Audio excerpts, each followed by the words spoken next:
Hi, everybody. Okay, so today we have a panel of coaches talking about what it looks like to partner with God in the fight against racial injustice for our bonus teaching, and to fight against it personally as coaches and as leaders. Asking the question, how do we talk about it? How do we think about it? What do we do? And what does God have to say? And I think for me personally, and what Jenna and I have talked about in this, is that this conversation feels really intimidating for us, just to be upfront. As two white women that are, coming from privileged perspectives, there are biases and privileges we believe we have grown up with that we have not unpacked all the way. And so I know I have a tendency to become super careful and focused on what's exactly the right thing to do or say in these moments, so much so that it prevents me from actually stepping into the hard conversations and actions.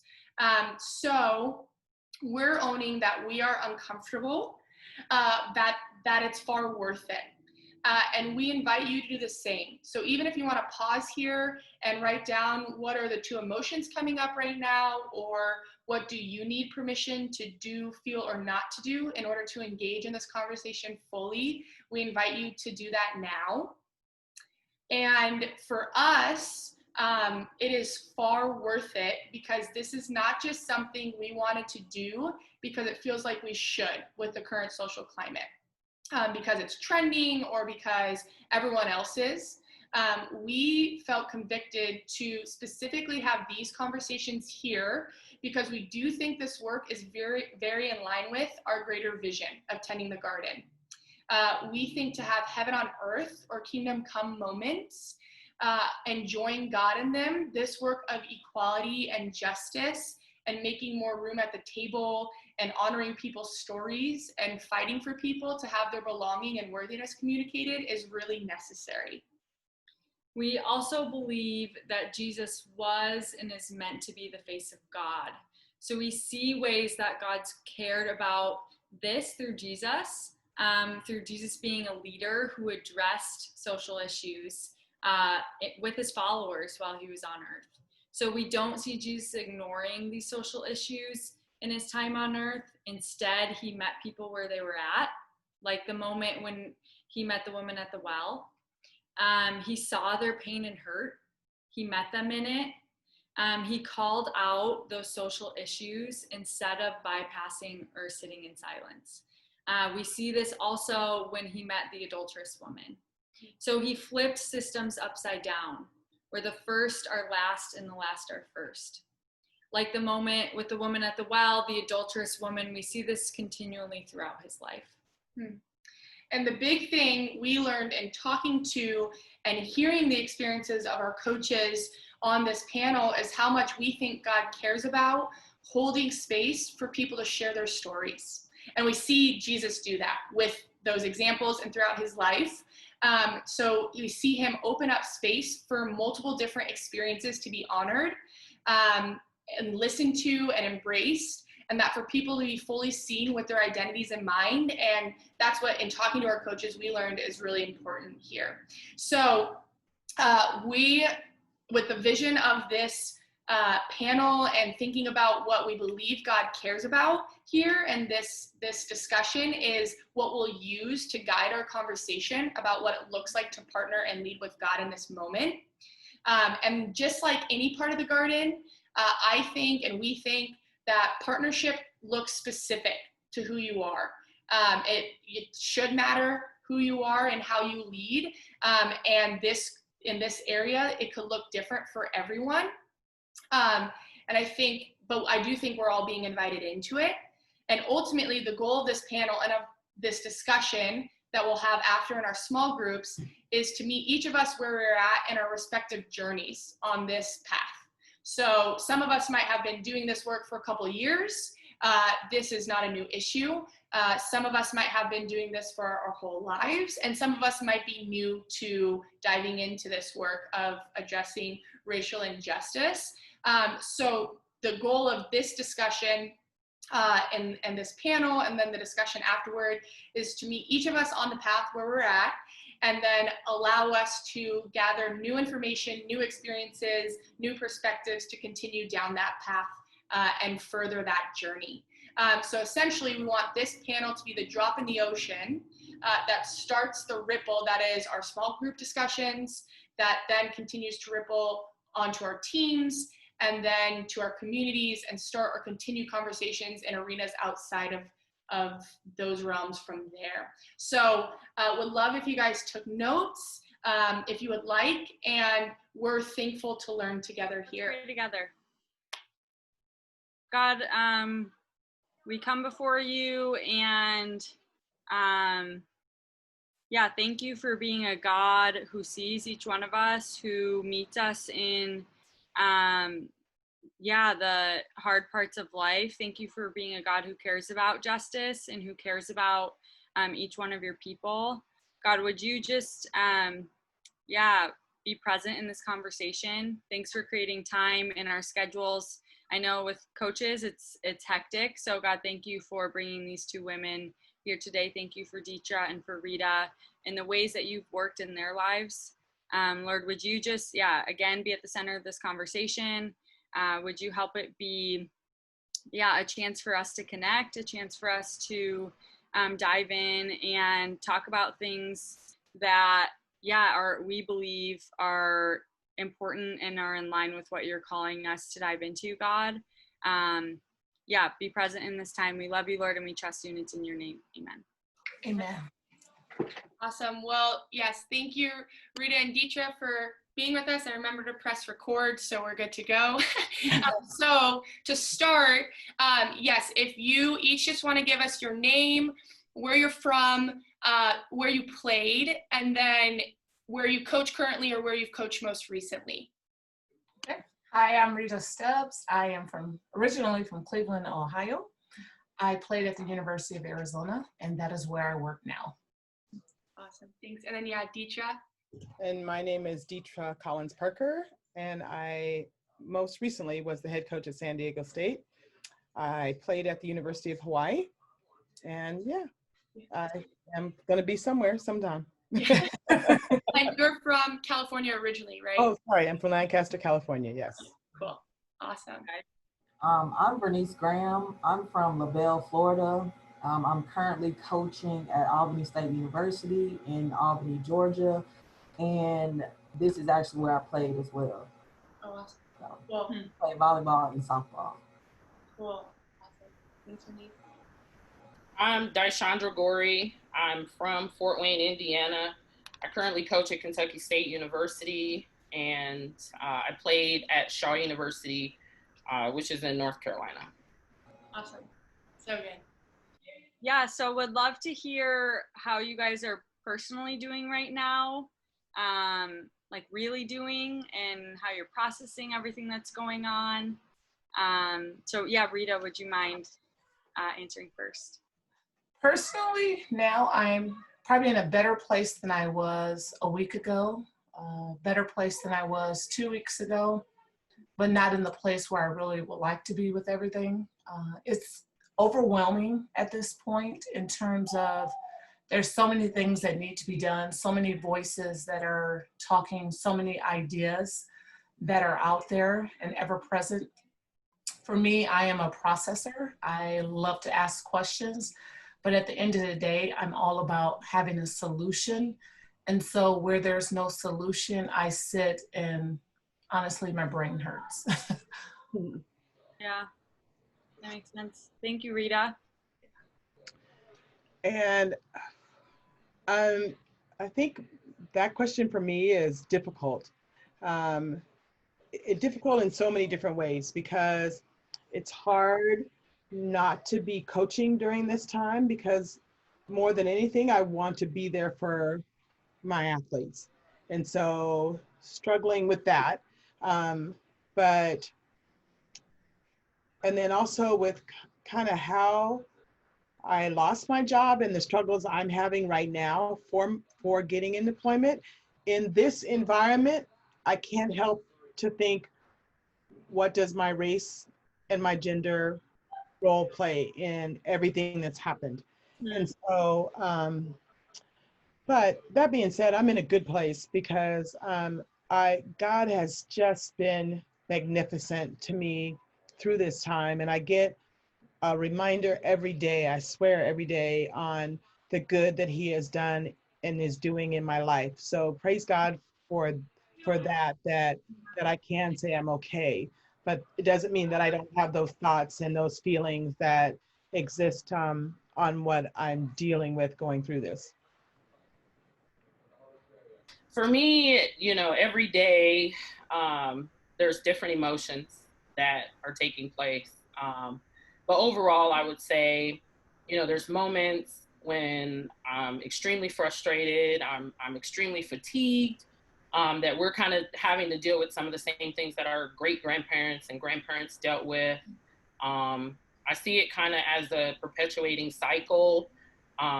It's very disheartening that, the same, as I said, conversations that had to take place with my grandparents, having to explain to my mom Emmett Till when she was little. And then when I was young, I had to hear about Rodney King.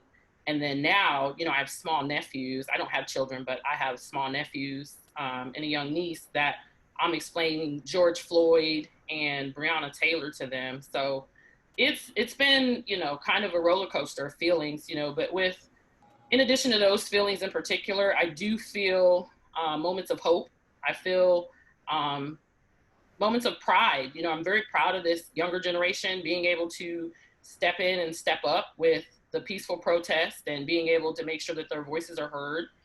So in that realm, I do, I notice, I recognize kind of their thoughts, their feelings. And it's kind of some of the same thoughts and feelings that I have. So I'm able to relate to them in that realm. But overall, it's just kind of been a whirlwind of things that, I've had to deal with and other African Americans have had to deal with over, a lot of years. That, I'm 38 and so 30 plus years I've been having to hear about, or I've witnessed, or, been a part of discrimination, stereotypes, microaggressions. And so, yeah, that's kind of where I am emotionally with everything that's going on. Yeah, thanks, DiShondra. That makes a lot of sense. Yeah, Verniece, what about you? How are you doing? For me, I don't know, I can say I'm afraid because I have two sons. They're 8 and 4. So I'm like, why at like this age I feel like I have to teach them how to conduct themselves. Like, even if I get pulled over by the police, like, I want you to keep your hands up. I don't want you to say anything. I want you to make any sudden movements at 8 and 4. And it's sad and it's disheartening to have to feel that way. And like, when they grow up and I don't want to be like that parent that wants to shelter their kid, but I don't want to feel like, okay, they go out and just walk in the neighborhood and they won't come back home. That's because, they're a Black male. So, yeah, that's kind of where I am with it. Like, I always wanted sons, but now it's like, whew, it's scary. It's very scary for me. Yeah, thanks, Verniece. That makes sense. That totally makes sense. Really difficult. Yeah, next question. And kind of before getting into the next few questions, and we talked about this, but want to acknowledge here that what we're seeing in our country currently, the fight for racial justice, is not something new. More people are maybe rallying behind it than we've seen before in recent years, but this is not something that's just popping up now. These things have been happening. So for the next few questions, would love to hear your guys' thoughts and experiences, yes, regarding the last couple of weeks, but also in your lifetime as a whole. So up until this point through your lives and careers, far before now, would love to hear about your experiences regarding race and racial injustice. So the next question then comes from, and talking with our original conversation we'd had with both of you, was this idea of we discussed that just because someone might hear the experience of one person from a particular race or ethnicity does not mean that this is the experience of everyone in that people group. And even just before we started recording, we were saying, like, Deitre, you were saying you and Rita have two very different experiences. And so that assumption can be rather dehumanizing, that like one person represents the whole. And so would love to hear your individual experiences with race and how honoring those individual experiences is really important. So next question is, what race or ethnicity are you and how do you identify? How old were you when you first recognized your race? How has race or society's view on race affected you personally through your life? And what stories have you heard about your race or ethnicity through your life? So I can repeat some of those questions, but if you guys kind of want to start with the first of what race or ethnicity are you and how do you identify, and then kind of go from there and just describe your experience. And then I can repeat some of those questions if you need reminders. Okay, that's very loaded. Yeah, for sure. Just because I have ongoing thoughts in my head constantly about it. And I do believe growing up that it was never even an issue. I grew up in a all Black environment. My high school was 99% Black, and I had white teachers and maybe a couple Puerto Ricans in the school and one or two white, throughout. But all in all, I've always been submerged around people who look like me, so it wasn't an issue in terms of what you were called.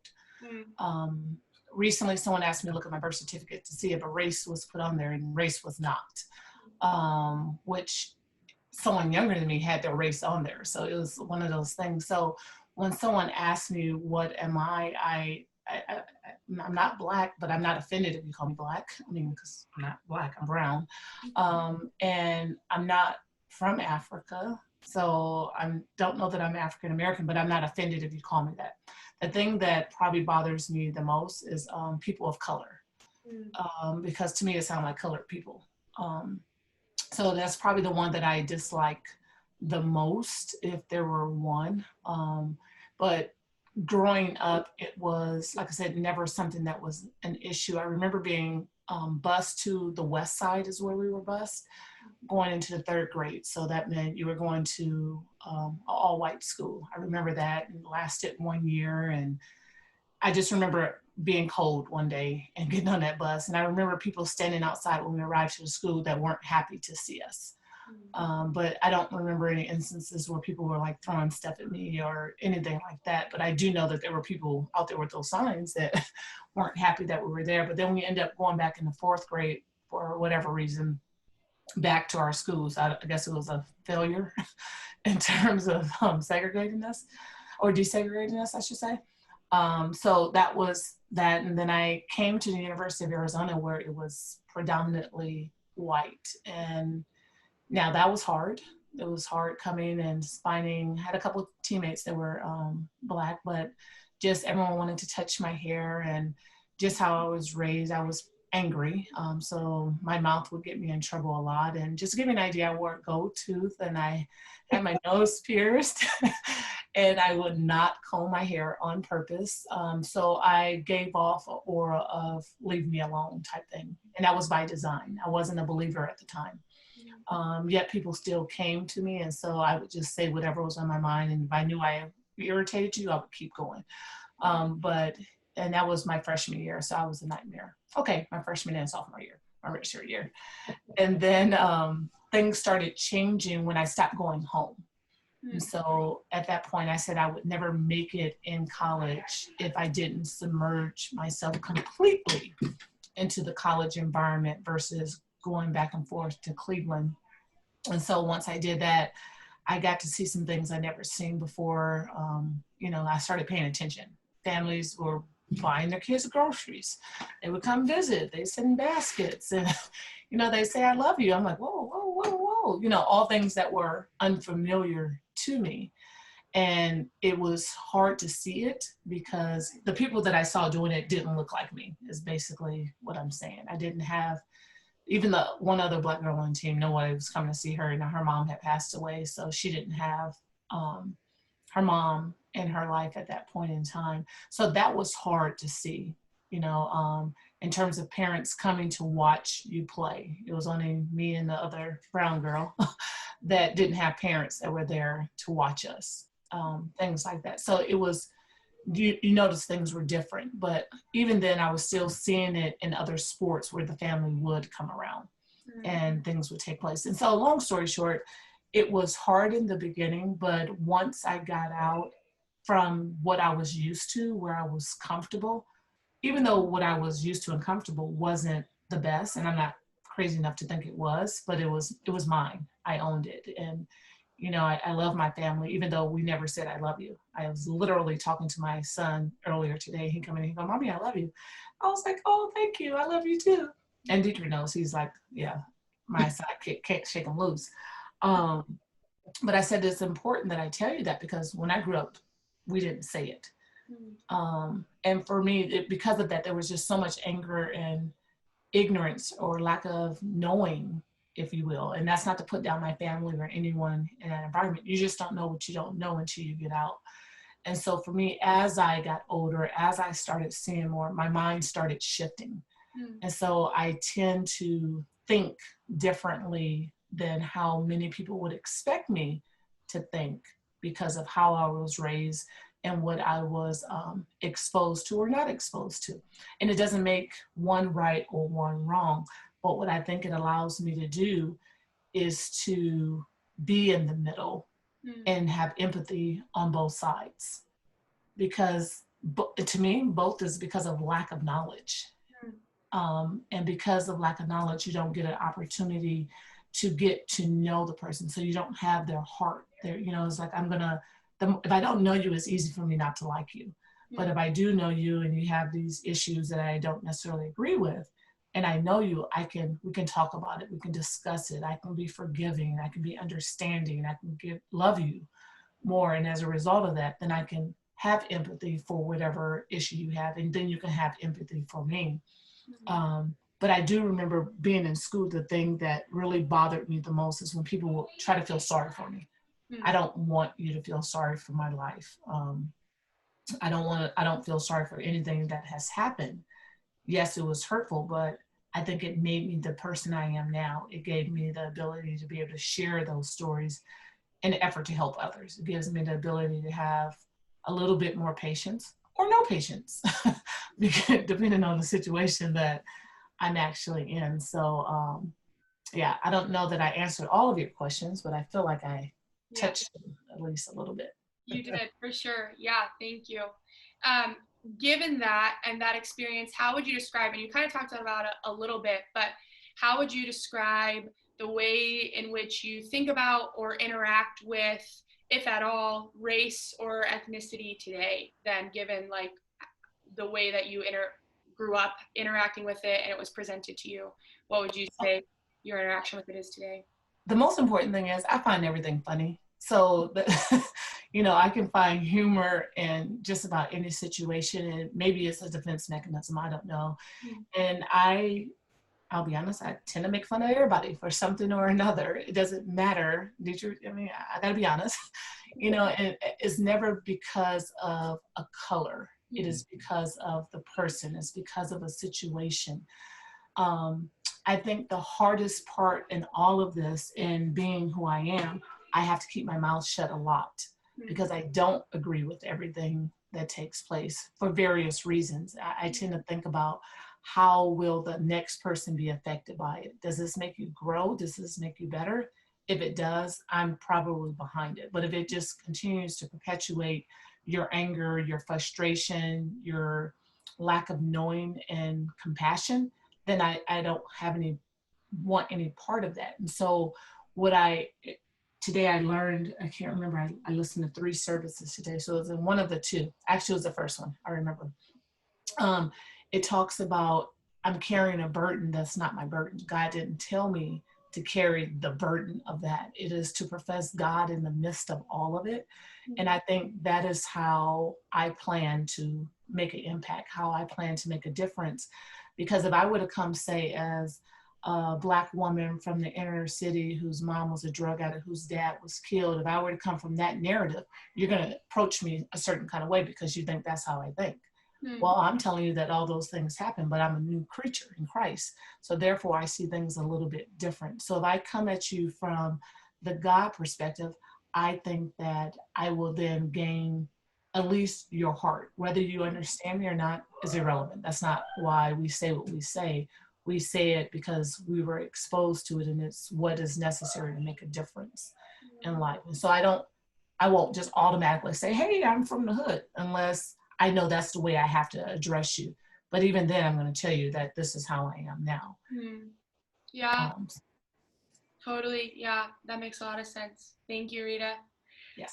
Yeah, Deitre, for you, if you want to start with kind of what race or ethnicity are you and how do you identify, and then kind of go into talking, how old were you when you first recognized that race or ethnicity, and how has race or society's view on race affected you personally through your life? So I identify, I am Black, African American, and I don't think I really thought about the African part of it until Rita and I have talked about it. And it's like, oh yeah.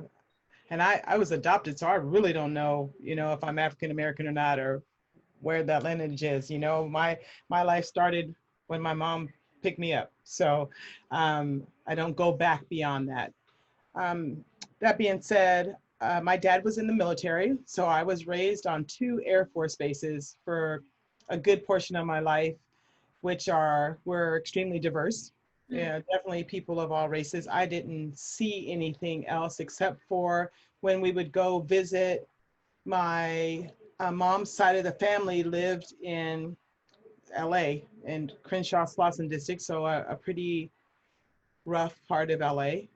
And so, and I realized that my brother and I were raised very differently in it. And, it's one thing to fit into the white world.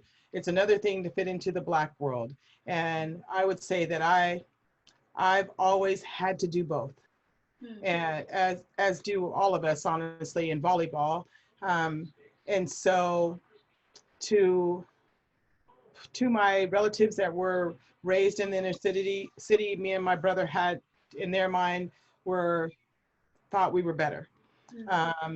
And then to my white friends, they were afraid to go to that neighborhood. So I realized, I think that it really stood out though more when I got to high school, because as I began to really become who I am, I played volleyball with my white friends, I played basketball and ran track with my Black friends, and for the longest time, I had my Black friends and my white friends, and I loved them equally. And it was, those 2 groups weren't about being Black and white as much as they were about being interests. The music that this group listened to was more interesting to me. My white friends that I played these other sports with, I did those things with, and I was fine with them. And so I think, I can't speak for all Black people, but I do believe that we make ourselves adaptable however we need to adapt. So in that, your own identity can be lost, because you have to make it okay. And I think with making it okay also is some things that maybe are said over here, even from the touching of your hair and all of that, you just kind of deal with it, even though it annoys you, or you don't understand why it's a big deal. It's more than annoying. It's like, what's the big deal? Yes, I got to go press my hair, and you're lucky you get to wake up and go. It was those kind of things, just you just deal with. And part of that has made me who I am, in that I just go with it. So I remember the first time that I experienced racism. I don't know if I'm getting ahead of the questions, but this all kind of plays into when I really started to realize, because I was walking down the street in Utah for a basketball. We were at a basketball tournament, and somebody spits out the window and yells at me, and I'm like, that was kind of the most offensive thing that I could ever imagine, somebody spitting at me. And it was very degrading. Not long after that, in that same tournament, I had my first interview. Oh, sorry, I was there for volleyball. I had my first interview as a collegiate athlete, and the reporter asked me, what was it like to be a Black person playing a white sport? And honestly, I didn't think about volleyball being a white sport because everything I had done had white people involved in some kind of way. But I also came from an era where Flo Hyman and Rose Majors and Rita Crockett were on the Olympic team. So I had Black role models. So I didn't separate the sport into black and white. And but I say that without sounding ignorant, because also I knew I could go play basketball and run track and feel like there were a whole lot more people that looked like me doing that. And when he asked me that question, I didn't have an answer for him. In fact, I just skipped over it, like he didn't say it, because I thought it was a dumb question. That it wasn't the question you needed to be asking me about. You know, it's like my first tournament, I'm excited to be in college, and here you are bringing up the race card. And so I just moved on past it. But like I said, I think the biggest thing is that I am a person that always tries to make everybody comfortable. I don't ever want you to feel like some kind of way being around me. And so that means I'm going to keep my mouth shut. I'm going to just deal with it, and I'm going to move it on. And that's not good, and that's not bad. It's who I am. Yeah. I'm Black and I'm American. The African American, I mean, I'm sure I like some of my ancestors and stuff. Yeah, I'm sure I'm from, Africa or some part, but I mean, I think I'm a Black American. Yeah. How has race or society, race affected me personally? I can't really say that I've had very many issues dealing with race, like to affect me personally.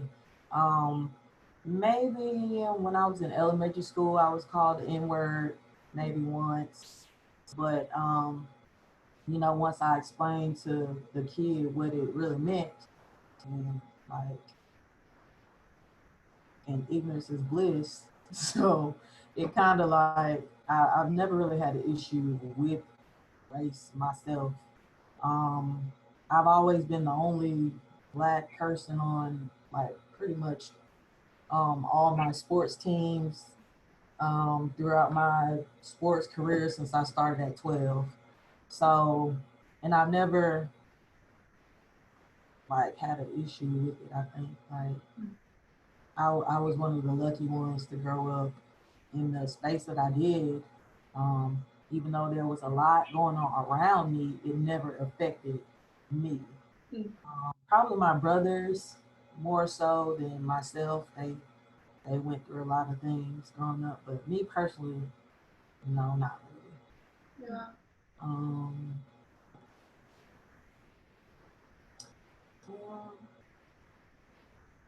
Of course, I heard stories about Rodney King, Emmett Till, just what like my grandparents and stuff had to go through when they were younger. And I was just, I guess, blessed to not have to really go through a lot of things. Yeah, that makes sense. Yeah, thank you. Yeah, next would love to hear from you guys. The thing that we all have in common here is being Christians and believers. And we believe this affects the lens that we see the world, and we're seeing all things, especially recently, but again, these things have been happening throughout our whole lives. There's just more visibility now. So I think we can all agree on that our faith affects the way we're interacting with the world, but also acknowledging that these things feel heavy and unjust. And when we're confronted with such a heavy and unjust topic, like racial injustice, would love to hear from you guys where you see God in it and what do you think he has to say about it. So essentially up to this point, based on your experiences, where have you seen God, or what do you think he has to say about, regarding race and ethnicity generally, and then in the current fight against racial injustice? Does that make sense? Yes, yet another loaded question. To say that God is not in the midst of it wouldn't be something that I would subscribe to. I think that the things that are taking place is an opportunity for us to learn, is an opportunity for us to grow. I feel like I'm saying a political answer here, and I'm really not trying to. But it brings us together. I think it has united us in a lot of ways. For those who were on the fence, who were wondering, where do I go? Because when I see what's going on here, there's a group that thinks this way, there's a group that's in the middle, and there's a group that thinks this way. And as believers, if we were to, as I alluded to earlier, if we were to take on the burden that God has put on us, his yoke, follow his yoke, keep our eyes on him, and he guides us, then we can see an out. We can see some peace. We can see, not necessarily understanding. I don't think that we're designed to understand all of this, but I think we are designed to understand the role that we play in this, and the decisions that we actually make, because in my mind, you're either adding to the situation, doing nothing about the situation, or doing something negative. Two of those three are causing us not to move forward and to grow. So I think that having healthy discussions like this is what's necessary. We would have never had this discussion had these situations not take place. I would love for us to have discussions, not because someone has passed away or is murdered. I mean, I would love that not to be the reason why it takes place. But I also know or realize in my life, through the lens I look through, that I learn best when things are hard. And unfortunately, I'm working harder not to allow that to be the way that I have to learn all the time. But the struggles that we go through isn't for us. So it is my responsibility to educate my children. It's my responsibility to educate our players, to be in the middle while they define who they are, because I shouldn't invoke my thoughts on them, but I should speak to them as a Christian should speak, as Jesus would speak to them, and then they go down the path they need to go down. I think that the role that I play at the U of A is that I'm a mentor to many young ladies. I'm an advisor to a separate group. I am a coach. I am the person that's sitting with those different people that others are wondering, what does she think or how does she feel? I'm the person that will jump on just about any committee that I can within reason. Deitre, stop, within reason, so that I can be able to impact, so that I can show them that not all Black women are angry, to show them that I am educated. Maybe I can speak on the behalf of a few, not all, but to also show them that this is where I came from and this is where I am now, to give light, to say, oh, wow, it is possible. Because had my coaches not, I don't know why, sent my video to the University of Arizona to this day, I could have still been in Cleveland, not fulfilling what God had planned for me. Like, I think his hand was in the midst of it all along. I needed you to go through this so that you can see it. And I think that to denounce any of that is to denounce who God is and what he's capable of doing. Yes, we don't understand it, but we're not designed to understand everything. We're designed to fulfill what he has for us, which is why when we pray, God, let your will be done, not my will, because Rita will mess it up. Rita will go out and do something she ain't got no business doing. Rita will say the wrong thing. Yeah. You know what I mean? It's like when you operate in that sense. And so, you know, we as people, as believers, and that's the common factor we have on the ultimate level, is to constantly speak from that. And is to hear what you have to say. What questions do you have? So I could flip it back to the both of you, and as anyone else that will watch that is not a person of color, I imagine there's questions you want to know. I have questions. I mean, trust me, when I get to know you, I'm going to ask a couple questions, because then we can grow. Then you'll know that when I say this, I'm speaking from the heart versus a place of anger because a senseless crime took place. Then you will allow me to say, I'm angry, I'm frustrated, I'm furious, I want to go out and do something. But then you'll go, well, Rita, I know that, but I heard you before, and I know this is where your heart is. Now we can talk and pray over it. But we don't want to do that because we don't want to be vulnerable. Vulnerable means I got to give you my heart. Give my heart to a total stranger, to someone that I've been told all my life has oppressed my people. I dare not. You know, but if I look at you as a Christian and say, okay, this is what happened in the past, this is how I'm feeling, this is what I was taught, this is what I was led to believe. But if you have my heart, now you can say, well, Rita, wow. And, you know, and then we may sit up there and cry together. We may even laugh at a couple of things. I mean, I got some stories that would, in theory, should make you cry, but it's gonna make you laugh because it's, you know, it's kind of funny, but it's like, wow. It makes Rita clarify. But I would even say you could do the same, but I have to be willing to know that and accept that. And to say it's okay if you are moved by it. I'm saying it's okay. You ain't got to be that moved by it. Look at me. I'm happy. I'm thriving.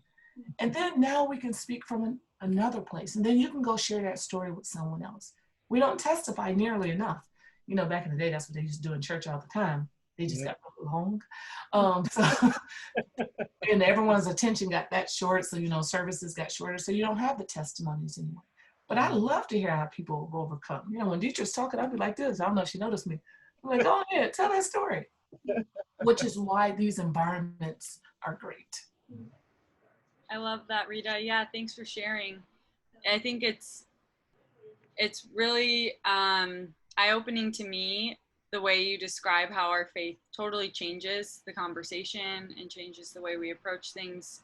And I think that I do want to acknowledge and affirm in you that that is generous, the way that you're leaning into these things. Because I think that's not an easy thing to do, but when you're leaning in and allowing your faith to totally transform your perspective, I think that's so powerful. So yeah, thanks for sharing. Can I say this?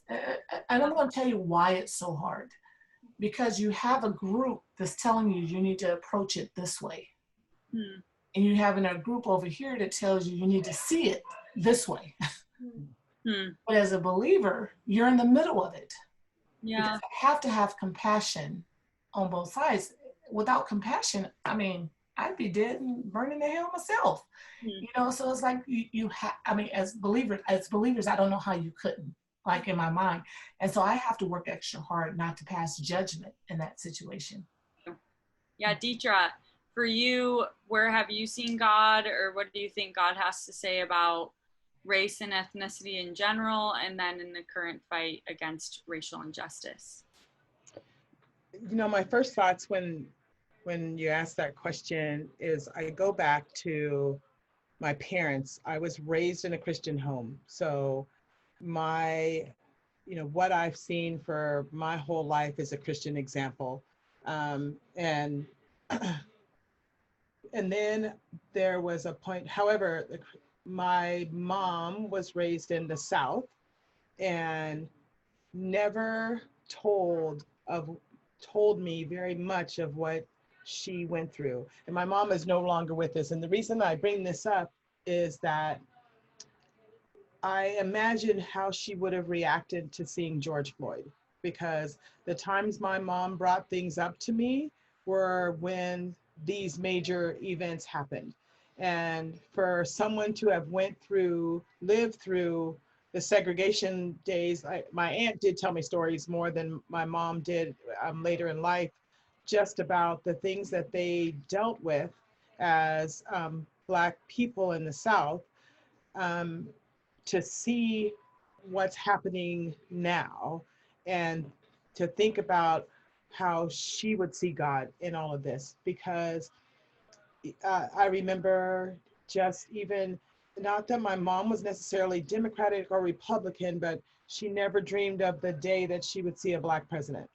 And she called me to tell me about that too. So to see the things happening now, I know that she would fully attribute it to God moving in this world right now. And the heartwarming of looking out and see people just wanting to care about a person, and or even more so for you to wanting to the opportunity to grow. To me, that's 100% a God thing.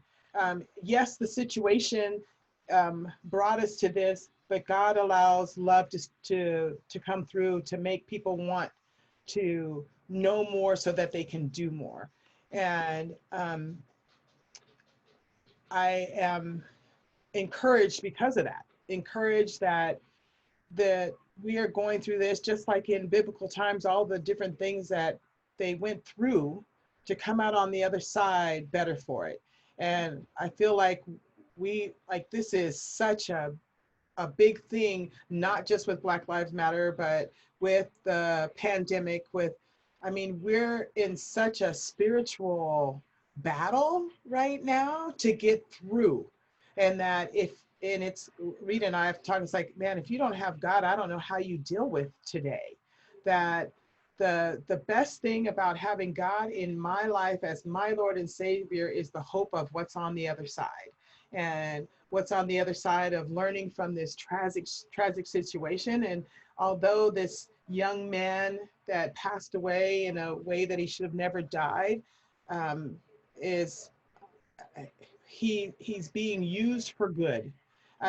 But also we know that the devil is alive and well. And so there's also this big divisiveness that's going on at the same time as this healing of the land, And so I just believe that we are going to get through this only because of God's grace. And that when we do get through it, more people will be able to look back and see God's hand in how we got through. And so his ability to work through these tough situations, except to hear where my mom and her generation, what they came through, to feel like they had gotten somewhere and then it kind of stagnated, right? Like growth stopped. And now something major had to happen for growth to start again, to see the number of people that want to be better on the other side of this is how I see God working through all of this. And in my own life, I mean, to be home, I've been home now since December, just to feel like you're home, and how do you want to use this time? And the time that I've taken to get more time doing FCA, more time listening to the word, listening to different word that I've always listened to, and reading more and understanding more. If I wouldn't have had this time, I could just be mad about not being able to go work. Or I can look at this as, man, what an opportunity God has presented me to grow in who I am, and in the little ways that I get to help my fellow coaches talk about it, deal with it, and in whatever ways are presented to me, is something pretty special. And so, it is about how you wake up and what you choose to do. You choose to look at God, or you choose to look at what the world is saying, or how people say you should think and what you should do, versus accepting that he's in control and following him. That, man, it's exciting to see, to wait for what's going to be next. But we know, it could get harder before it gets easier, and that's for sure. Yeah, thank you, Deitre. Yeah. My town is small.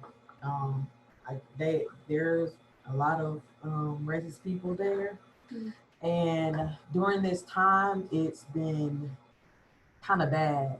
Like, it's been a lot of Black versus white, Black and Hispanics versus white. So it's been a lot of things that I've been seeing on social media, like people coming out of the woodworks. Like, you would never think that this person feels this way, but it's been kind of crazy down there lately. But recently, this guy, an African American guy, he got killed there.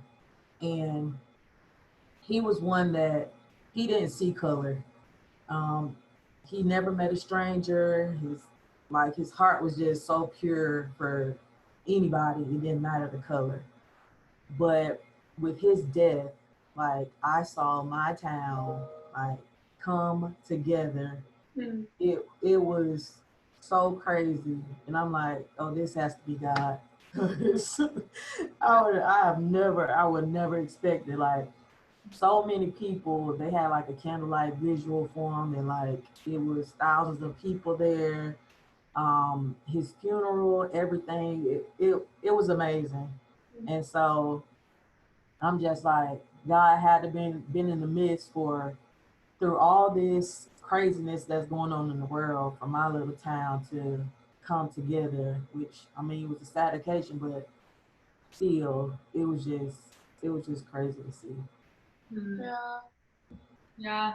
Thanks, Verniece. It sounds like there's God's brought unity when at first there was like a lot of separation and division, and the way he's obviously not caused to death, but like tugged at people's hearts to come together is really cool to hear. Yeah, thanks for sharing.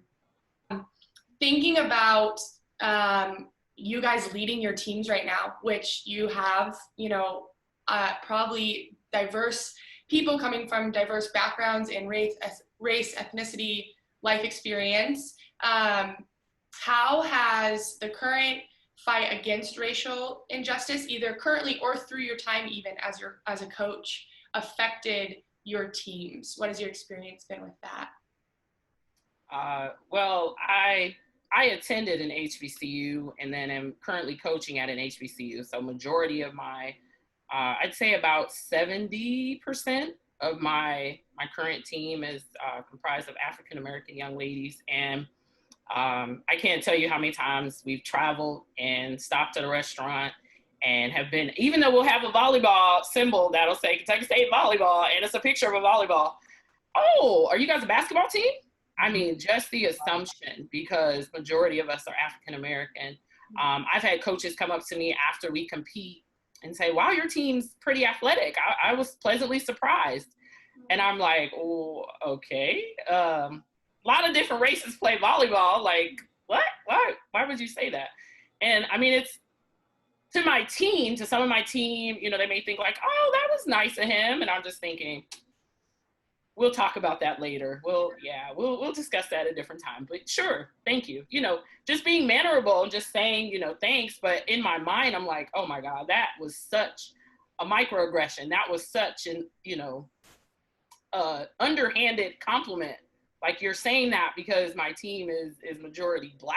So you're gonna say, oh, your girls jumped very high, and I was just impressed about how fast they were, and it was actually a good game. And I'm like, okay, are you suggesting that, you thought it was going to be like a landslide? You thought we weren't going to put up a fight? It just, that sort of stuff. So I've had to address those things with my team. Even again, while traveling, when we get off the bus to go in a restaurant, I remind them that they're not expected to, nor will I tolerate for them to be loud in the restaurant. I make sure they're all dressed the same, and I tell them, use the buddy system. Even if you're going to the restroom, you take a teammate with you. And they're like, Coach, it's the bathroom. I understand that, but we're in an unfamiliar area. Do as I ask. Take a teammate with you. That's it. That's all I'm asking.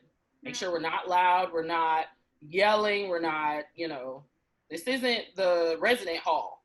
So make sure you're very mannerable. You go in, you're very cordial. And again, my team's very mannerable. They know these things are, they were raised a particular way, but still, that's the reiteration that I have to put into the situation. We're getting off this bus. We're not familiar with this city and this restaurant. Let's just keep our heads down. We'll eat, leave, be on our way, that sort of thing. And kind of the same thing when we go into hotels. When we have overnight trips, I make sure my girls do study hall in the hotel lobby. And I've heard people come in and ask, is that a basketball team?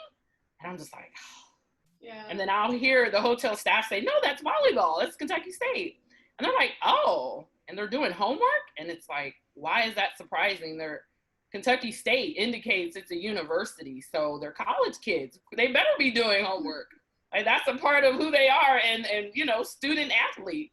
But it's just, amazing to me that people are so surprised at the level of volleyball we can compete at, in addition to the fact that we're off campus studying. I mean, and again, those are conversations I've had to address with my team. Some of them notice, some of them don't. But I just think it's better for my program, for me being the head coach, to discuss those kind of things with my players. And when I coached at my alma mater a few years back, we were traveling to Charlotte, I believe, at that time, and there were race riots going on.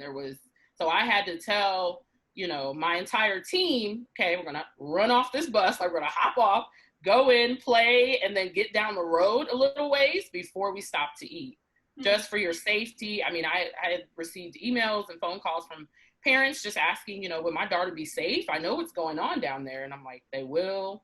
I will protect them. I'll make sure that we don't dilly and dally. We're going to get in, get out.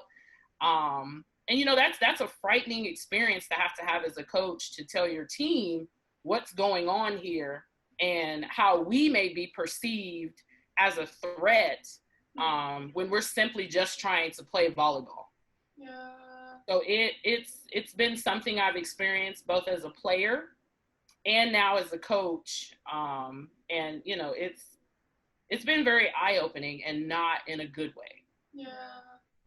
Yeah. Would you mind expanding on with that? First of all, that makes a lot of sense. And in the conversations you've had with your teams to address those things, what have those conversations looked like? How have you gone about that? Would you mind expanding on that experience? Yes. So when we were traveling in North Carolina, and the rioting was taking place maybe 30, 40 minutes from where the school was located, about 2 days before departure, right around the time I was receiving the emails from the parents, I met with the entire team as a whole, and I told them, what's going on down there is not a reflection of who we are as a team. I mean, you all see each other as sisters.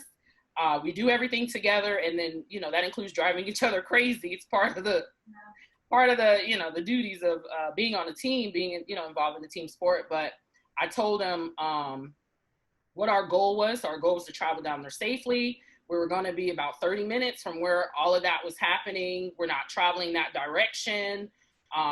We're going to get off the bus together, go in the locker. Everything that we're going to do from this point on will be together. Again, this is not a reflection of my perspective of any of you, despite what others may think or what's going on. We can't allow that evilness to invade what we're trying to do as a team. And then I chose right after that team meeting to have kind of an individual one, because I had young ladies from Puerto Rico on the team at that point. I had a player from Mexico. I had some Caucasian players. So I decided to have the African-American players get off the bus just for a moment. They didn't go in the locker room. They didn't go into school. They just stood outside for like 3 minutes until I spoke with those, the minorities on our team. I spoke with them briefly about, again, their feelings. I told them that at a different time we'll be able to talk more one-on-one if they wanted to tell me something about, anything that they may have experienced or that they've heard. But I did want to reiterate that what was going on was not a reflection of my perspective, their teammates' perspective, even the university. I was like, there's a reason why you're here. I wanted you here. You're here.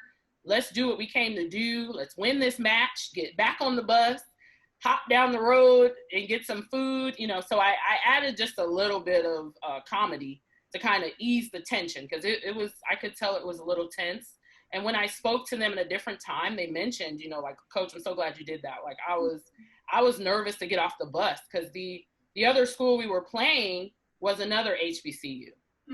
So they were just like, we're going to be okay, right? And I'm like, absolutely. I will definitely make sure that you're not being disrespected. I'll make sure that you're safe. If I feel that we're not safe, I'm going to tell the officials straight out the gate, I'm taking my team away from this match if I feel for 1 second that they're being disrespected. And so that's kind of been the standard.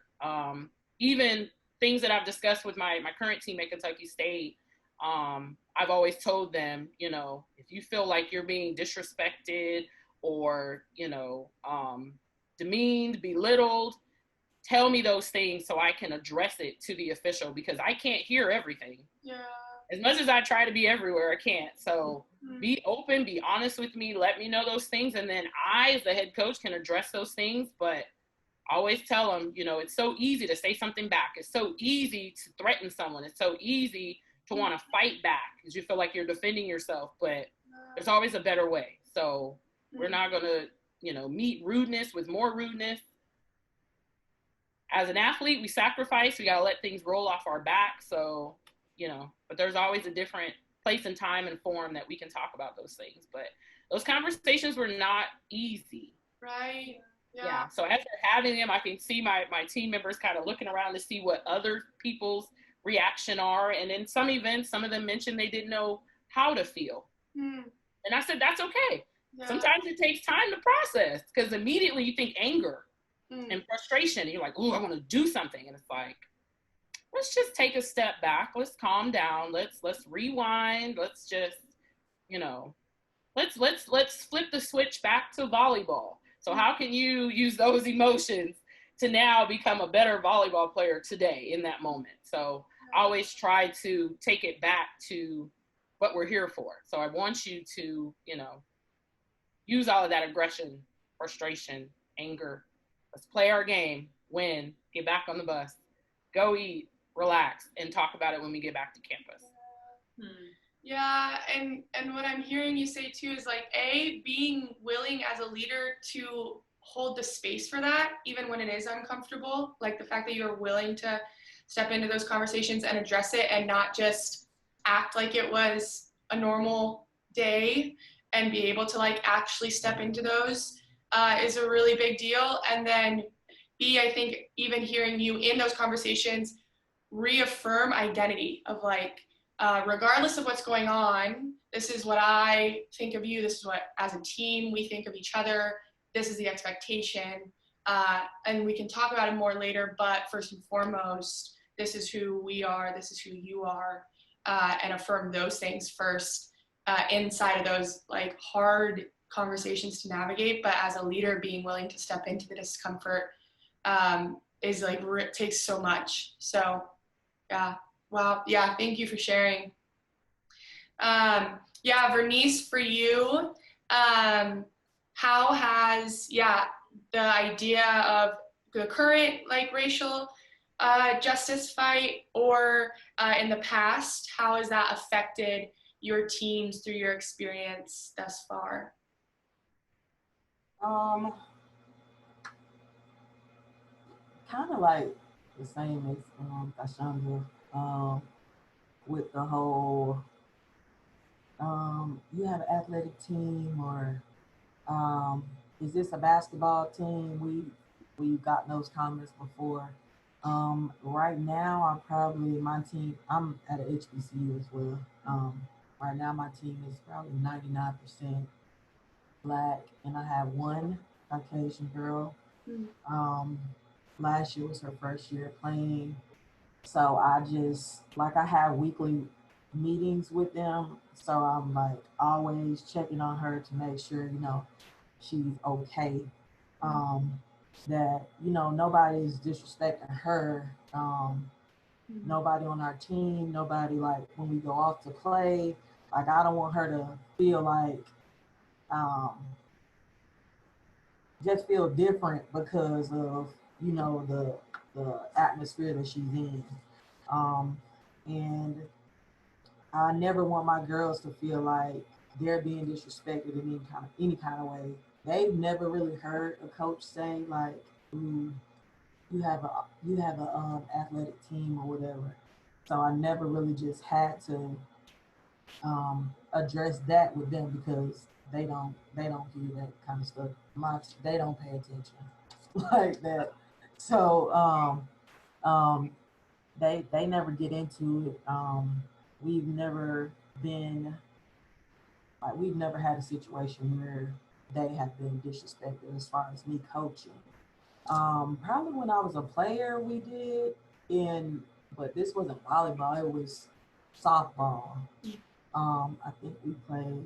I won't name the school, but we played at this school, and they had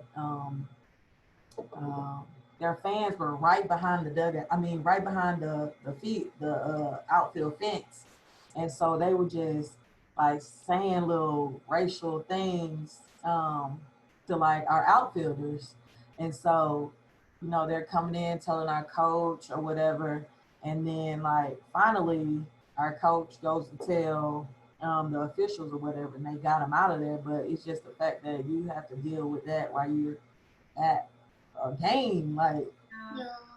and these are guys, like what are y'all doing? So yeah, that was the only experience that my team had. Yeah. Yeah, as if it's not hard enough to just perform on a game day as is, Totally. to have that on top of it is so hard. Totally.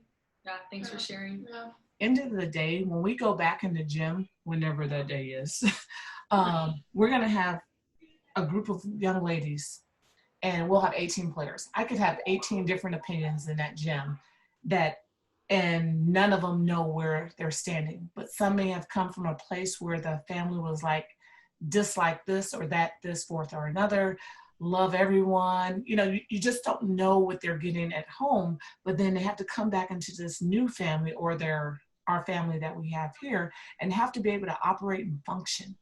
It is our responsibility to help make sure that everyone is included in that. I can't by any means allow one person to feel bad because this is how they think, or this is how they were raised, or this is how they're expected to operate. That's not for me to change. My job is to love you through it. And then the only way that can happen is I have to ask those questions and look at your social media. Did they go out and march and go out and protest? If they did, hey, how was the protest? Was it good? Who went with you? And then also my mom with me. Oh, great. Hey, Mom, how was the protest? Heard you went out. Wow, you really care. Or we're doing nothing, Rita. Okay, that's fine. How do you feel about this situation over here? So it's not to make them feel bad whether they are or they're not doing whatever, because everyone's going to handle it a little bit differently. And there will be a group that does nothing, and that's fine. But they're the ones that are wondering, how am I going to fit back in there? And now that is a helpless feeling right there. And I say that because working at a liberal university, there are certain things I can and can't do, or things that I have an opinion about that I can and can't share. So I know how angry I am because I'm like, oh, I got an opinion about that. Or I want to say this, but I can't unless you ask me. And then even then you got to be selective in how you say it and when you say it. So as a 48-year-old woman, I'm struggling with it. Can you imagine an 18, 19, 20-year-old? Yeah. And so now I got to get the best out of you while you're dealing with this heavy weight that mom and dad has told you, blah, blah, blah, blah. But yet I got to go up there and be able to score and get the ball from blah, blah, blah, blah. I'm not going on either side or anything, but they have to deal with that. And colleges, those 4 or 5 years is the best time of their life where they're supposed to grow and identify with what they want to be and who they want to be, but more importantly, to walk in their calling. So I have to walk around and be, God said this, and because they'll ask me, Rita, well, how can you get up so early and go to bed at the hour you go? Or how do you not eat that? Or, and I'm like, good, you see something. Now I got an opportunity to tell you about how God did all of this. And you too can find this joy. Or I'll say, girl, let me just tell you, do you really want to know? And they go, yeah. And then it starts a conversation. So my job as the person not over our program, but with my head coach, is to make sure that everyone is a part of it. Everyone feels safe. Everyone has an opinion that is valid because it's their opinion. If we feel like someone needs to be better educated, here's an opportunity. In my experience, this is what I saw. In my experience, this is what I dealt with. Okay, I'm gonna put this out there. I used to think that way too, until. And so now you are vulnerable, and I kind of said this earlier. Now you know my heart. You know that I'm not passing judgment. I'm not criticizing. And quite often, thank you for sharing. And I'll just leave it at that. Because everything doesn't have to be discussed. Everything doesn't have to be, picked and prodded the entire time. Yeah. Yeah, thank you, Rita. That's so helpful to hear some specific examples from you of how you're engaging with this as a coach. Yeah, what about you, Deitre? How has the fight against racial injustice affected your coaching and your teams in your experience? So kind of like I mentioned before, the hard part about not being at a program right now is not having a team to go and check on. And so one of the first things that I did was I reached out to my former assistant is still on the staff, and I just called her and I said, hey, have you guys reached out to your minority players, because they're now an all-white staff, and I just wanted them to make sure that they were reaching, and I said minority players, and I said, and not just your minority players, because I know there's several girls on that team that date Black guys that are probably having to deal too, that that's all I could do was like say, please go help them, because that's where my heart was. But that being said, I got other platforms to help out coaches. I wrote to the ABCA president and asked to have a conversation with coaches, because my heart really went to how are coaches going to bridge the gap, kind of what Rita talked about. But my concern was, okay, I was hearing coaches, they called their Black players, but hey, you have these white players over here that are also dealing, and they're dealing with one side or the other. They're not just getting to sit over there and, sorry for lack of a better word, be white. They're having to make some hard decisions on life. And I felt like listening to coaches, I was just hearing them say, like they could hear the anger in the Black kids, but now you've got to come back and have a team. And we always consider our team our family. If you now put those Black kids over here, how are you keeping them involved in the family? And how are you going to heal your family coming out of this? Because it's so important, again, off of what Rita said, it's so important that the kid over here that doesn't agree with this is still part of the family.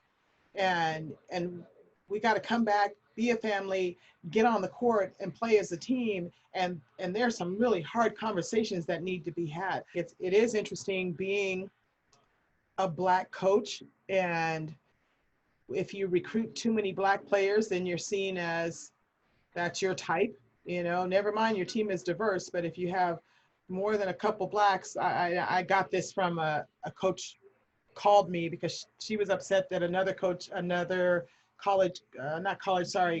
coach said, oh, well, that's her type, because it was a Black kid.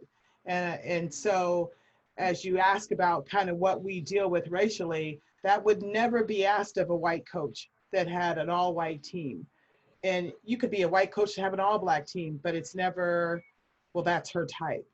But yet if I have too many Black kids on my team, then there's probably something that I'm thinking that's different than my white counterpart. And those kind of things are the things that we have to always think about, always. And it's like, I remember, it's funny to me because my white assistant, she came back with this list of kids. I'm like, Mel, they're all Black. She said, oh, I didn't even notice. I was just looking for athletes, and that's what, and that's how we all are. When we're just out trying to do the best we can, we're not trying to pick the Black kid, the white kid, we're trying to get the kid that fits best in our program. But I had to have that thought. And it's come back on me. And I had a mixed kid that was unhappy. And when she decided to quit, she came in, and her mom, who was white, told me I was a racist against the Black girls. And I'm like, I can't win for losing. If if I'm not making the Black kids happy, it's because they're Black. If I'm not making the white kids happy, it's because I'm Black and they're white. And again, these aren't things that every coach has to deal with. So dealing with race in the program is something that we always have to have in the back of our head. So this is a situation in the world that's happening, but that's an everyday thing that we deal with being a Black coach in a white sport or a sport that has a large percentage of white people playing it. But, you know, I remember talking to that group and just saying, boy, how blessed we are in volleyball that our sport has become so diverse, that we have so many shades of every color on our team. I had this poster in my office that I absolutely loved, and it was my team was at sunset on the beach, and they were all had their, just from their backs looking over their shoulder, and we had just this beautiful rainbow of colors. And I'm like, that's what it's about. And that was my proudest poster in my office, because it was about how diverse we are, because that's what this sport is. It's diverse. That's why it's not a white sport. It's a very diverse sport, but there are teams that don't have that same amount of diversity. And that was such a proud moment for me, that I felt like if I can bring in this diverse group of people, that white kid over here that maybe didn't know about, you know, what it was like to be with this Black kid, at some point had to work with them and be able to get to know them. I made it a priority that I made our roommates on road trips be with somebody they didn't live with, because I wanted them to have to get to know somebody else in a different way. And I felt like road trips is when that happens, is when you get a chance to learn. You can go with comfortable and room with the person that you always like and you always get along with, or you can room with this person and you spend time getting to know somebody different. So those were kind of my mission of being a coach, on what I wanted people to walk away with being better because they came there, not just better at volleyball. So. Yeah, thank you, Deitre. To me, that is like so representative of the body of Christ. And you can lean into that. So thanks for sharing. Thank you. Yeah, and I like what you guys are saying. If we talk about the idea of like sport is a microcosm of life, then it is this like little, almost like petri dish of all people coming from different, hopefully, you know, different backgrounds, having to learn like, how do you hold space for those, for empathy to happen, for storytelling, for connection, for different experiences to happen. And if they can learn it there as they're like working towards a goal together, how will that serve them leaving that space? Because like the potential is massive.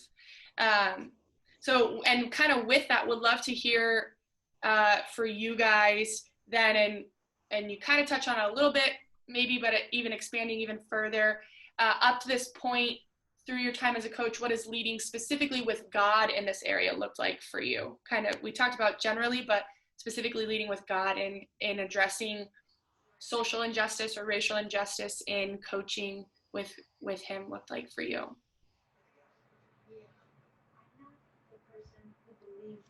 For me, it's about asking God to be in the midst of everything that I'm doing, praying over the athletes, calling them out by name, calling out situations that we may have to encounter. You know, I think about the pandemic just in itself. You know, there may be someone who doesn't want to fly. So praying over that piece, praying over the kid that has a police officer as a dad or a mom, those situations, praying that our staff understands and is compassionate in walking through this journey. Being on a staff where I am the new guy is a believer, so that part's nice. But having, you know, used to being the only believer on the team, that professing believer on the team was definitely a struggle, but I would take my little prayer walk and I take off. It's like, okay, God, I need your strength right now. I don't know how to answer this. I don't know how to help so-and-so. Am I supposed to, just asking those questions? and in terms of being prepared, because I think that all of this is in preparation for something greater. And that's what I keep telling a lot of our players. I don't understand everything, and a lot of my mentees. I don't understand everything. I don't know why this is happening, but I know that at the end of it all, we're going to have a great story to tell, but you got to tell the story. So if you go through all of this and you do absolutely nothing with it, there's the biggest failure. We're to go through this and then share it and be that ray of light, or the only Jesus that someone else knows. They may never be able to pick up the Bible before their time comes. And so we may be the only Jesus they see. So am I doing what is necessary? And I'm not doing what's necessary if I'm not in the Word, I'm not having discussions like this, I'm not talking, I'm not sharing, because this brain can only hold so much. So it is my responsibility to share it and show how it can be done. Yeah, I like that. That makes a lot of sense. Yeah, thanks, Rita. Deitre, for you, what is, in your experience, what does leading with God in this area look like? Gosh, I know that my prayer every single day was that my words were God's words, and that my players could see him in me. That, like, literally every day, that was what the first thing that I would wake up and say. Yeah, kind of what I'm hearing both of you say is it's this, like with your teams, or even like just zooming out generally in life, it's like, okay, God, be with me today. Show me the next right thing today. Show me the next right thing in this moment. Show me the next right thing, on a new day. So whether it be something like addressing racial injustice within your teams, all the way to trusting, like, hey, what does the future even look like right now for our team, for myself? It's this idea of like daily, show me the next right thing to do for today, God, and trust that you're in this, and align with that, and then display that to our teams as I lead. One of the FCA messages was about just going through every decision that you make is about, it's God led, and I think it's easy to wake up in the morning and have that prayer, and then you go throughout the day, versus every decision. It's like, okay, as I'm going into this, that I'm going to God first and not praying for the day and that's it, but using it in every aspect. And that's where the conversations about the racial injustice are easy, because it's God led, versus I prayed in the morning, okay, I'm just going to go talk now. Hope it goes well. Totally. Yeah, absolutely. That it's like that with God applies to that even in every arena. Right. Possible. I think coming up for this upcoming season, in addition to doing, in my mind, what I consider the basics of just like praying before a match, praying before you get on the highway, I want to incorporate God more, and invite him into practice. I've never done that. And so one of our weekly, discussions talked about, is God involved in your practice? If he is he in the bleachers? Is he sitting next to you in chair 2? Is he standing outside like the AD? And I'm like, oh my gosh, God has been the AD in my life, because he's been outside just kind of knocking.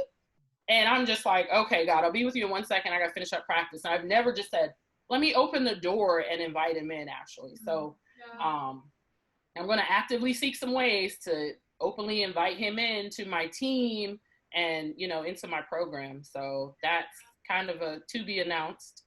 Yeah.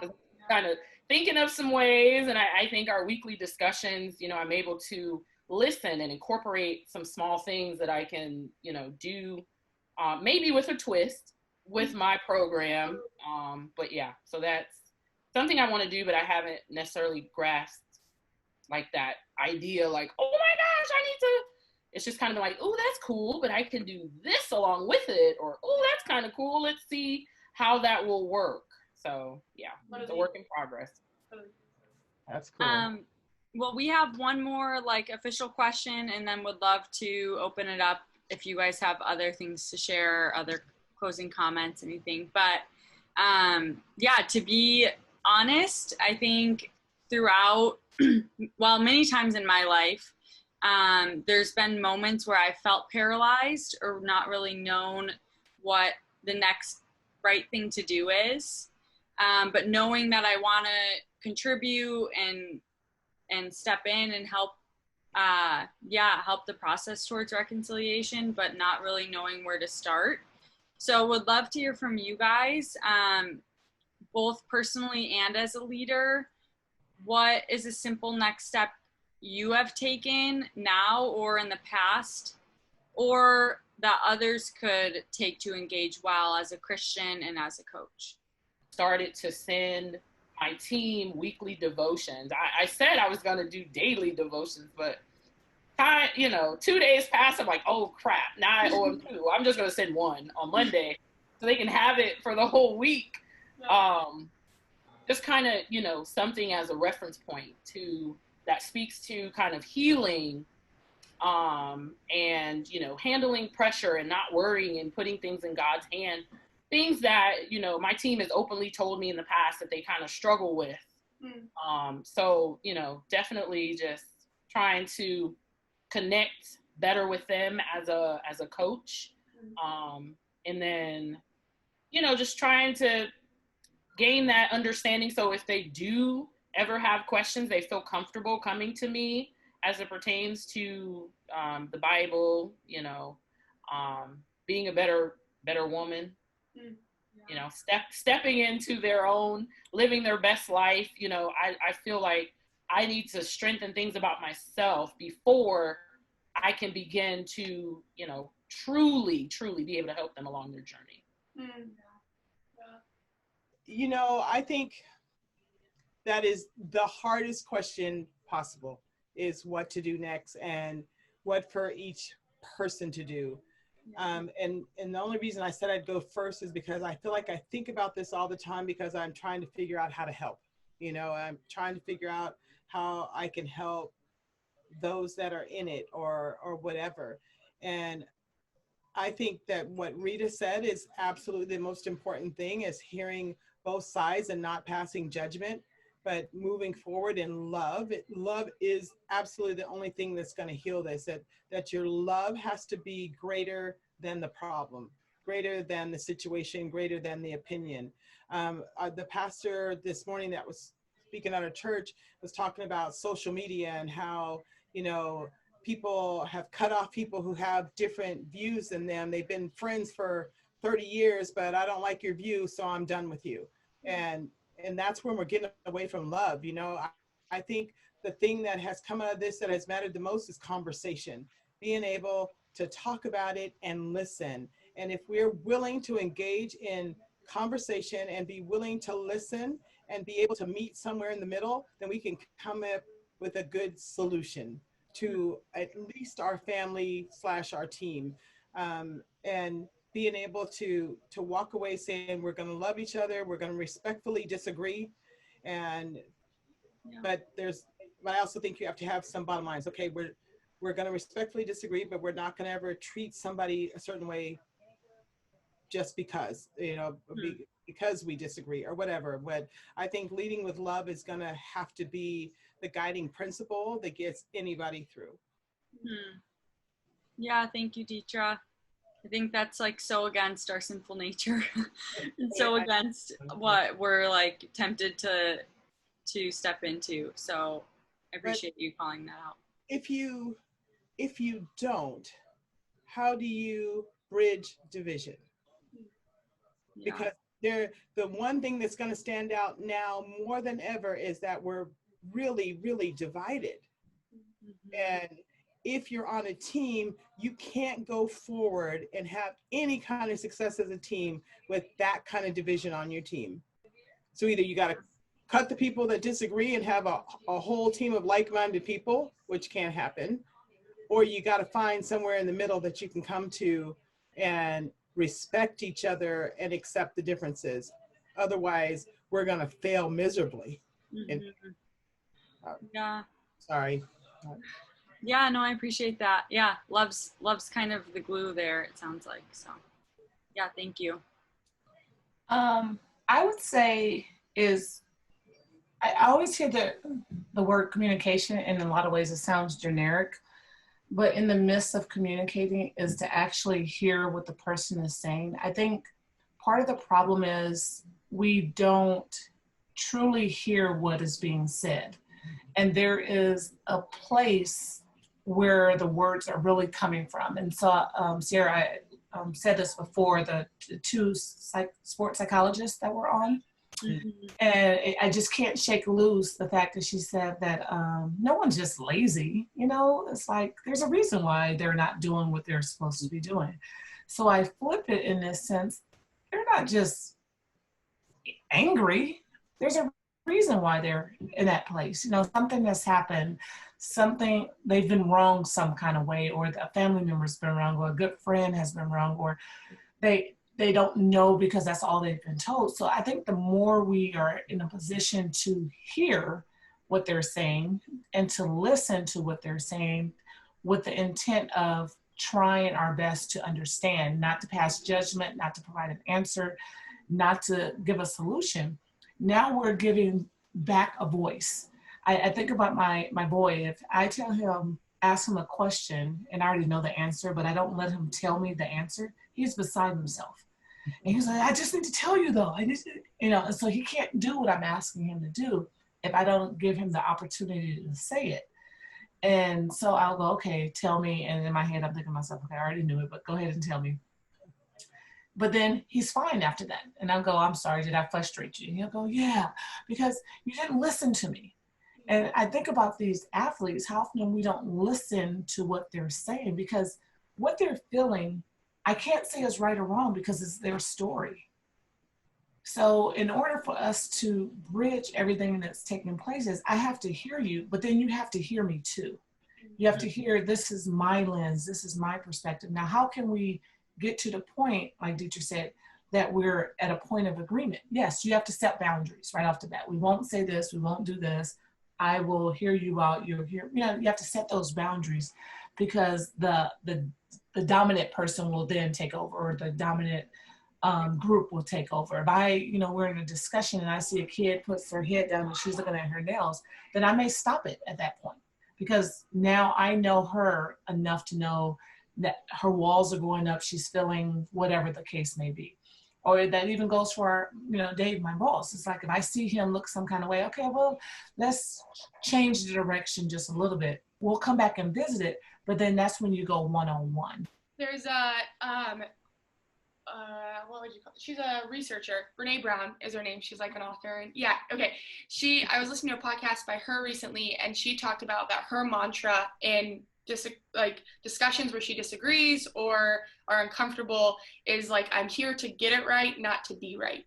Mm-hmm. And so what both of you are hitting on, that idea of like, yeah, like, yes, communicating with each other, but actually listening, and this like almost this literal open-handed posture of like, I'm here to get it right, not to be right. And so now I can fully engage with you and hear your like, there's enough space for both of our experiences to exist together. Yeah, it makes a lot of sense. And I think that what Jenna was saying, it's like so simple, yet how impactful that would be. And it can be, even though it seems so like, oh yeah, that just sounds so simple. So yeah, that's really cool. Yeah, from either of you, anything else you'd like to share, or any other thoughts you have before we close here? Just that I appreciate you all taking the time to do this and coming to us, if you will, versus thinking that, oh, I don't want to feel awkward, or I don't know if I should or shouldn't, putting all that aside. I mean, I appreciate it more than words would ever be able to explain. And I think that considering we don't know each other, you know, it's like, I talked about in the beginning, is about a relationship with the person that makes it easier. But because I think you knew our heart and you knew the need, and I think God paved the way through the midst of conversations to say, hey, you can do this. And us being willing to know your heart and not think it was anything else other than God saying, this needs to get out. We need to hear from two people of color with two totally different backgrounds, but still saying the same thing, and in terms of us, how we need to come together And every time that we get an opportunity to share with others, to hear other people share, it's so awesome to walk away knowing that you learned something else, and that's not you guys learning, that's me learning, even me listening to Rita learning, hearing your guys' perspective, all of that is learning, and all of that just goes into the bucket, and feeding into who we are always becoming. As I said, kind of figuring out your identity. Boy, my identity has changed so much over the years, through all of the different situations. And this situation only causes more growth and more change into who I am. And what a blessing that we're not there yet. Even though I am old, I guess I better get it soon. But that's the fun part. It's like, even in volleyball, it's only fun while you're still learning. You feel like you've gotten there already, you might as well stop doing what you're doing. So as Rita said, I'm appreciative of you guys even wanting to hear, but I'm glad I got to be on here with Rita as well, and just be able to learn more and grow more and become more. So thank you for putting that out there, and definitely praying that this will bless somebody else in some kind of way that's going to help them go back and be whatever it is they need to be. So we just want to pause and thank the coaches again for being part of this conversation. You were also generous with your time, and I know that engaging in some of these conversations can feel really vulnerable. So we're really grateful.